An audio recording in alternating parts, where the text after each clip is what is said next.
জুলাই গণ-অভ্যুত্থানের অন্যতম নেতা ইনকিলাব মঞ্চের মুখপাত্র ও ঢাকা ৮ আসনের সম্ভাব্য স্বতন্ত্র প্রার্থী শরীফ মোহাম্মদ ওসমান হাদিকে উন্নত চিকিৎসার জন্য সরকারের তত্ত্বাবধানে সিঙ্গাপুরে নেওয়া হচ্ছে। আজ সোমবার দুপুরে একটি বিশেষায়িত মেডিকেল এয়ার অ্যাম্বুলেন্সে তাকে সিঙ্গাপুর পাঠানো হবে।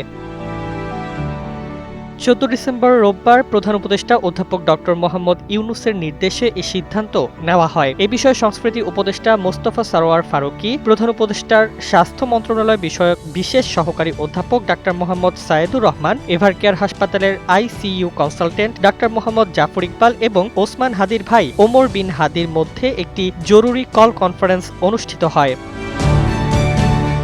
গত ৩ দিন ধরে সিঙ্গাপুর, থাইল্যান্ড ও মালয়েশিয়ার বিভিন্ন হাসপাতালে যোগাযোগের পর বিশেষজ্ঞ চিকিৎসকদের পরামর্শে সিঙ্গাপুর জেনারেল হাসপাতালকে চূড়ান্ত করা হয়। জীবন অবাক না করলে কে করবে? ২৮% মিল্ক ফ্যাটের অবাক করার সাথে ফ্রেশ মিল্ক পাউডার। জীবন অবাক করুক প্রতিদিন। সংশ্লিষ্টরা জানান, প্রয়োজনীয় চিকিৎসক দল, মেডিকেল সরঞ্জাম ও ভ্রমণ সংক্রান্ত সব প্রস্তুতি ইতোমধ্যেই সম্পন্ন হয়েছে।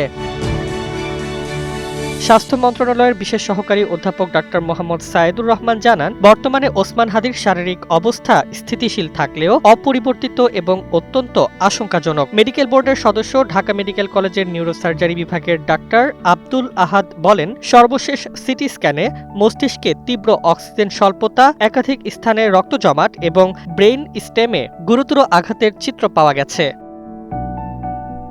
সরকার জানিয়েছে, ওসমান হাদির চিকিৎসা সংক্রান্ত সকল ব্যয় রাষ্ট্রীয়ভাবে বহন করা হবে এবং পুরো চিকিৎসা প্রক্রিয়া সার্বক্ষণিকভাবে পর্যবেক্ষণে রাখা হবে। প্রধান উপদেষ্টা তার দ্রুত সুস্থতার জন্য দেশবাসীর কাছে দোয়া ও প্রার্থনা কামনা করেছেন। ডেস্ক রিপোর্ট, জয় জয় দিন।